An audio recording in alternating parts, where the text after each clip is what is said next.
اللہ الرحمن الرحیم۔ السلام علیکم۔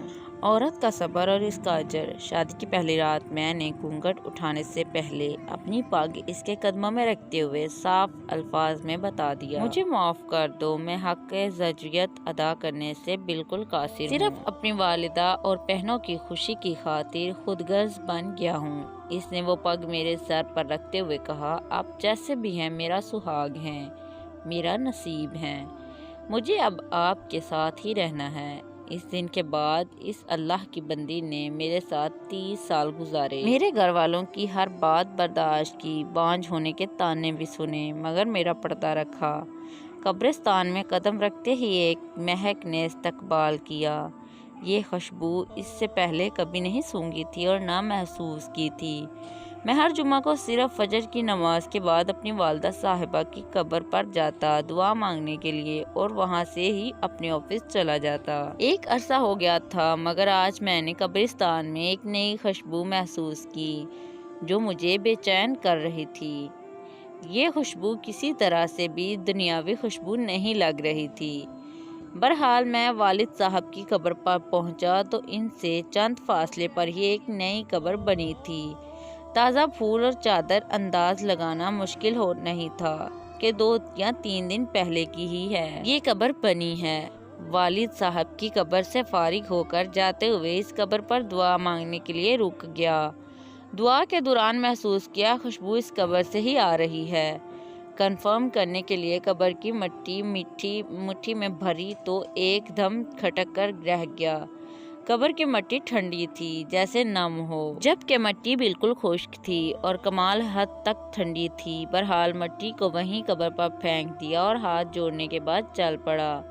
بھائی کی دکان کھولی، پہلا گاہک آیا، اس کو سامان دیا تو اس نے کہا، زمان بھائی آج خوشبو تو بہت کمال کی لگائی ہے۔ خوشبو؟ کون سی خوشبو؟ تو اس نے کہا، زمان بھائی خوشبو آپ لگاتے ہو اور پوچھتے ہم سے ہو کون سی خوشبو، بہت بھلے مانس آدمی ہو آپ بھی زمان بھائی۔ یہ کہتے ہوئے وہ چل پڑا۔ میں نے جب اپنے ہاتھ کو سونگھا تو وہی خوشبو میرے ہاتھ سے آ رہی تھی۔ تمام دن میں اس خوشبو کو محسوس کرتا رہا۔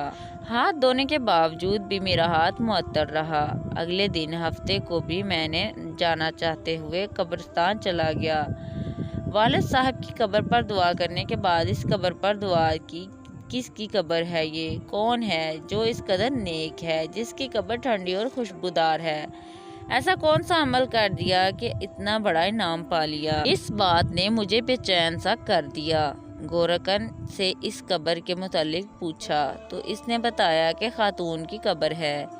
یہ جان کر اور بھی حیرت ہوئی کہ عورت کو اس قدر شاندار مقام کیسے ملا۔ اگلے دن اتوار تھا۔ دیر تک سونے کی عادت ہونے کے باوجود صبح فجر کی نماز کے وقت اٹھ کھڑا ہوا اور قبرستان روانہ ہو گیا۔ قبرستان میں داخل ہوا تو کیا دیکھتا ہوں، اسی خاتون کی قبر پر ایک باریش آدمی دعا کر رہا ہے۔ میں والد صاحب کی قبر پر دعا کرنے لگا۔ دعا کے بعد میں نے اس آدمی کی طرف دیکھا جو ابھی دعا مانگ رہا تھا۔ جیسے ہی وہ دعا سے فارغ ہوا تو باہر کی جانب چل پڑا۔ اس کو جاتے دیکھ کر میں بھی اس کے پیچھے ہو لیا۔ جیسے ہی وہ دروازے سے باہر نکلا میں نے آواز دے دی، سر بات سنیں 1 منٹ پلیز۔ جی فرمائیں۔ سر میں معذرت چاہتا ہوں، میں نے آپ کو تکلیف دی، مگر میں آپ سے ایک بات پوچھنا چاہتا ہوں، اگر آپ اجازت دیں تو۔ جی آپ پوچھیں، کیا بات ہے؟ انتہائی محبت سے اس شخص نے جواب دیا۔ شکریہ سر، جزاک اللہ۔ میں دراصل جاننا چاہ رہا تھا یہ کن کی قبر ہے جہاں دعا کر رہے تھے؟ اگر آپ مناسب سمجھے تو بتا دیجئے۔ یہ آپ کیوں پوچھ رہے ہیں؟ اس نے سوال کیا۔ دراصل اس قبر سے آنے والی خوشبو نے مجھے بے چین کر دیا ہے۔ ایسی خوشبو میں نے آج تک محسوس نہیں کی۔ مجھے یہ دنیاوی خوشبو نہیں لگتی۔ میں جاننا چاہ رہا تھا کہ صاحب قبر نے ایسا کون سا عمل کیا کہ یہ مقام ملا کہ قبر ٹھنڈی اور خوشبودار ہو گئی۔ یہ سن کر اس شخص نے ٹھنڈی آہ بھری اور کہا، قبر ٹھنڈی اور خوشبودار کیوں نہ ہو؟ اس نے اللہ تعالیٰ کو راضی ہی ایسے کیا ہے۔ جی میں یہی جاننا چاہ رہا تھا کہ ایسا کون سا عمل ہے جس سے یہ سعادت نصیب ہوئی؟ تو اس نے بتایا کہ یہ میری زوجہ کی قبر ہے۔ 30 سال ہماری رفاقت رہی۔ میں 4 بہنوں کا اکلوتا بھائی ہوں۔ میری بہنوں اور ماں کا میرا چہرہ دیکھنے کا بے حد شوق تھا۔ سرکاری نوکری ملتے ہی چاند سی دلہن کی تلاش شروع کر دی گئی۔ یوں دونوں میں لڑکی کی تلاش کا کام مکمل ہوا، شادی ہوئی اور ماں بہنوں نے اپنے ارمان دل کھول کر پورے کیے۔ شادی کی پہلی رات میں نے گھونگھٹ اٹھانے سے پہلے اپنی پگ اس کے قدموں میں رکھتے ہوئے صاف الفاظ میں بتا دیا، مجھے معاف کر دو، میں حق زوجیت ادا کرنے سے بالکل قاصر ہوں، میڈیکل طور پر مکمل انفیکٹ ہوں، صرف اپنی والدہ اور بہنوں کی خوشی کی خاطر خود غرض بن گیا ہوں۔ اس نے وہ پگ میرے سر پر رکھتے ہوئے کہا، آپ جیسے بھی ہیں میرا سہاگ ہیں، میرا نصیب ہے، مجھے اب آپ کے ساتھ ہی رہنا ہے۔ اس دن کے بعد اس اللہ کی بندی نے میرے ساتھ 30 سال گزارے، میرے گھر والوں کی ہر بات برداشت کی، بانجھ ہونے کے طعنے بھی سنے، مگر میرا پردہ رکھا۔ اللہ تعالیٰ کیسے اس کی قبر کو ٹھنڈا اور خوشبودار نہ کرے جس نے اتنی پاک باز زندگی گزاری ہو۔ اس شخص کی تمام بات سن کر اس خاتون پر رقص آنے لگا جس نے دنیا میں صبر کیا اور اعلیٰ مقام حاصل کیا۔ آج کل کے دور میں کچھ بھی حاصل کرنا کیا مشکل ہے، عورت مرد ذرا سے بیمار ہوں، حلال حرام کی تمیز کیے بغیر اپنی خواہشات کی تکمیل کے لیے کچھ بھی کر گزرتے ہیں۔ تھوڑا سا فرق لگنے پر بیوی شوہر کو کھڑی کھڑی سنا دیتی، شوہر بیمار ہو تو طلاق تک استوار کر لیتی ہے۔ معاشرہ ایسی مثالوں سے بڑا پڑا ہے۔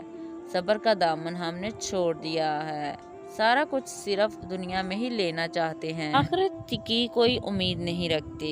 اللہ تعالی ہمیں دین کو سمجھنے اور اس پر عمل کرنے کی توفیق عطا فرمائے، الہی آمین۔ عورت مرد دونوں کو ایک دوسرے سے بڑھ چڑھ کر دین کے معاملے کو مضبوطی سے تھامنے کی ضرورت ہے۔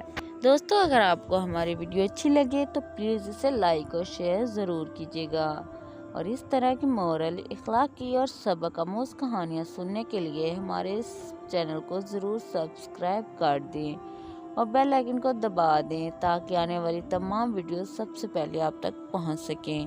شکریہ۔